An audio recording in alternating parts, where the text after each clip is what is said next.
Doshan! What's up, people of IRC and elsewhere? This is Undefeatable Twilight. Doing my video a bit early today because I'm going to be out this evening, so I wanted to get it done before I did that.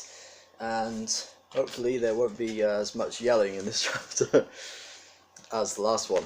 But let's say, look, we're almost halfway. In fact, I think we are halfway done. It's pretty cool. Anyways, let's get on with it. Chapter 19. Although it has been said that on Earth alone in our galaxy is cricket treated as fit subject for a game, and for this reason the Earth has been shunned, this does only apply to our galaxy, and more specifically to our dimension. In some of the higher dimensions they feel they can more or less please themselves, and have been playing a peculiar game called Brocchian Ultra Cricket for whatever their transdimensional equivalent of billions of years is. Let's be blunt, it's a nasty game, says the Hitchhiker's Guide to the Galaxy, but then anyone who has been to any of the higher dimensions will know that they're a pretty nasty heathen lot up there who should just be smashed and done in, and would be too if anyone could work out a way of firing missiles at right angles to reality. This is another example of the fact that the Hitchhiker's Guide to the Galaxy will employ anybody who wants to walk straight in off the street and get ripped off, especially if they happen to walk in off the street during the afternoon when very few of the regular staff are there. There is a fundamental point here. The history of the Hitchhiker's Guide to the Galaxy is one of idealism, struggle, despair, passion, success, failure, and enormously long lunch breaks. The earliest origins of the guide are now, along with most of its financial records, lost in the mists of time. For other and more curious theories about where they are lost, see below. Most of the surviving stories, however, speak of a founding editor called Hurling Fruitmig.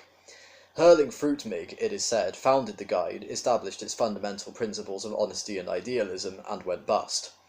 There followed many years of penury and heart-searching, during which he consulted friends, sat in darkened rooms in illegal states of mind, thought about this and that, fooled about with weights, and then, after a chance encounter with the holy lunching friars of Voondoon, who claimed that just as lunch was at the centre of a man's temporal day, and man's temporal day could be seen as an analogy for his spiritual life, so lunch should A. be seen as the centre of a man's spiritual life, and B. be held in jolly nice restaurants, he refounded the guide, laid down its fundamental principles of honesty and idealism and where you could stuff them both, and led the guide on to its first major commercial success.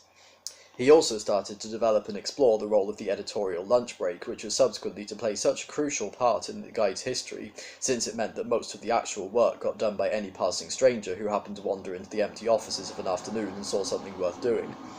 Shortly after this, the guide was taken over by Megadodo Publications of Ursa Minor Beta, thus putting the whole thing on a very sound financial footing, and allowing the fourth editor, Lig Lurie Jr., to embark on lunch breaks of such breathtaking scope that even the efforts of recent editors, who have started undertaking sponsored lunch breaks for charity, seem like mere sandwiches in comparison.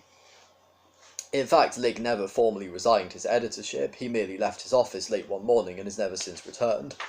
Though well over a century has now passed, many members of the guide's staff still retain the romantic notion that he has simply popped out for a ham croissant, and will yet return to put in a solid afternoon's work. Strictly speaking, all editors since Lig Lurie Jr. have therefore been designated acting editors, and Lig's desk is still preserved the way he left it, with the addition of a small sign which says Lig Lurie Jr. Editor, missing, presumed fed. Some very scurrilous and subversive sources hint at the idea that Lig actually perished in the guide's first extraordinary experiments in alternative bookkeeping. Very little is known of this, and less still said. Anyone who even notices, let alone calls attention to, the curious but utterly coincidental and meaningless fact that every world on which the guide has ever set up an accounting department has shortly afterwards perished in warfare or some natural disaster, is liable to get sued to smithereens. It is an interesting, though utterly unrelated fact that the 2 or 3 days prior to the demolition of the planet Earth to make way for a new hyperspace bypass saw a dramatic upsurge in the number of UFO sightings there, not only above Lord's Cricket Ground in St John's Wood, London, but also above Glastonbury in Somerset.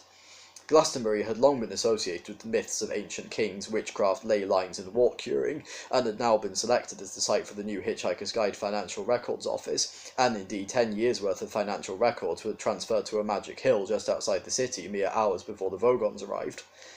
None of these facts, however strange or inexplicable, is as strange or inexplicable as the rules of the game of Brocchian Ultra Cricket, as played in the higher dimensions. A full set of rules is so massively complicated that the only time they were all bound together in a single volume, they underwent gravitational collapse and became a black hole. A brief summary, however, is as follows. Rule 1. Grow at least 3 extra legs. You won't need them, but it keeps the crowds amused. Rule 2. Find one good Brockian Ultra Cricket player. Clone him off a few times. This saves an enormous amount of tedious selection and training. Rule 3. Put your team and the opposing team in a large field and build a high wall around them. The reason for this is that though the game is a major spectator sport, the frustration experienced by the audience at not actually being able to see what's going on leads them to imagine that it's a lot more exciting than it really is. A crowd that has just watched a rather humdrum game experiences far less life affirmation than a crowd that believes it has just missed the most dramatic event in sporting history. Rule 4. Throw lots of assorted items of sporting equipment over the wall for the players. Anything will do: cricket bats, base cube bats, tennis guns, skis, anything you can get a good swing with. Rule 5. The players should now lay about themselves for all they are worth with whatever they find to hand. Whenever a player scores a hit on another player, he should immediately run away and apologise from a safe distance. Apologies should be concise, sincere, and for maximum clarity and points delivered through a megaphone. Rule 6. The winning team shall be the first team that wins. Curiously enough, the more the obsession with the game grows in the higher dimensions, the less it is actually played, since most of the competing teams are now in a state of permanent warfare with each other over the interpretation of these rules.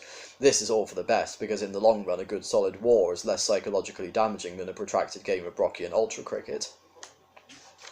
And that is it. Short chapter. We had a long one last week, so it balances out, I guess. So thank you for Thank you for watching. Remember to like, comment, share, and subscribe. And if you are subscribed, be sure to ding that notification bell so you know when I make a new video, because I can make it whenever I feel like it. Thank you to my patron Angel. Remember, if you want to support me on Patreon, you can do that, and I will read your original story if you give me enough money. So that could be fun to hear. Maybe, I don't know. Yeah, you can support me if you want. The link's in the description. Anyway, thank you all. Take care of yourselves and each other. See you next week. Love and peace.